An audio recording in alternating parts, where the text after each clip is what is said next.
IAS institute నిర్వహిస్తున్న all India scholarship exam pass అవ్వండి. 2 years ఫీజులో 50% మాత్రమే పే చేయండి.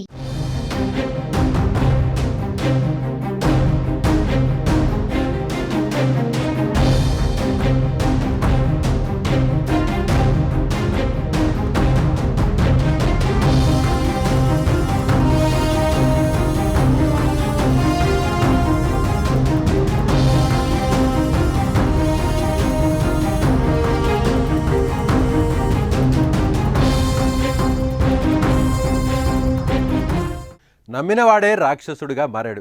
ప్రేమ పేరుతో దగ్గరై జీవితాన్నే అంధకారంలోకి నెట్టేశాడు. విశాఖలో జరిగిన ఓ దారుణం నివ్వెరపరుస్తోంది.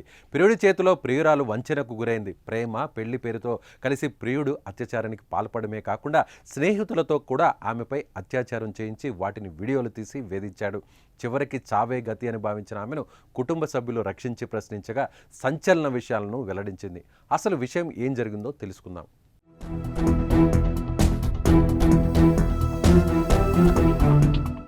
విశాఖ జోన్ 2 ప్రాంతానికి చెందిన లా విద్యార్థిని తనతో పాటు చదువుతున్న మరో వ్యక్తిని ప్రేమించింది. పెళ్లి కూడా చేసుకోవాలని వీరిద్దరూ నిర్ణయించారు. ఈ క్రమంలో వారిద్దరూ శారీరకంగా ఒక్కటయ్యారు. తర్వాత డాబా గార్డెన్స్ వద్దకు ఆమెను రప్పించి తన ఫ్రెండ్ రూమ్కి తీసుకెళ్లి బలవంతంగా ఆమెతో శారీరకంగా కలిశాడు ప్రియుడు.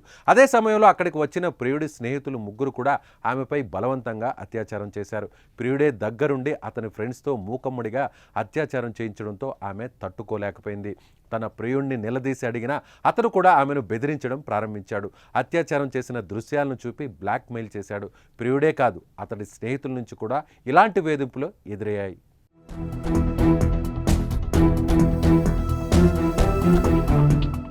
ఆమెతో కలిసినప్పుడు తీసిన వీడియోలను బయట పెడతామని ఆమెను బెదిరించేవారు. దీంతో జరిగిన విషయం చెప్పలేక వారి వేధింపులు తాళలేక ఇంట్లో ఫ్యాన్కు ఉరేసుకొని చనిపోవాలని ఆ యువతి డిసైడ్ అయింది. కానీ కుటుంబ సభ్యులు గమనించి ఆమె ప్రాణాలను కాపాడారు.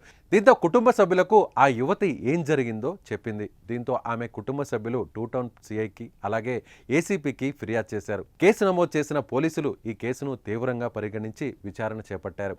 నిందితుల కోసం ముమ్మరంగా గాలిస్తున్నారు. నిందితుల్లో 3 లా స్టూడెంట్స్ కాగా మరో నిందితుడు వరుణ్ మోటార్స్లో క్యాషియర్గా పనిచేస్తున్నట్లు తెలుస్తోంది.